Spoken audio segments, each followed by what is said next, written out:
Sans la générosité des Québécois, la petite Rosalie aurait été enterrée dans une fosse commune puisque 10 jours après le drame, aucun membre de la famille de la fillette de 2 ans, qui aurait été tuée par sa mère, Audrey Gagnon, puis dissimulée dans une poubelle à Québec la semaine dernière, ne s'était manifesté.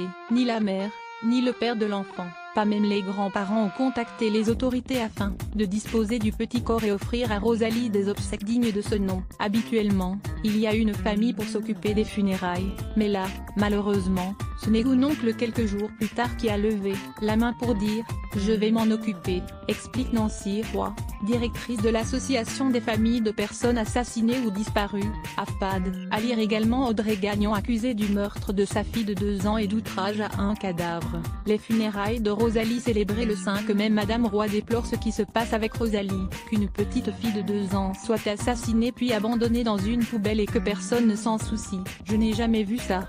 Les funérailles coûtent des milliers de dollars.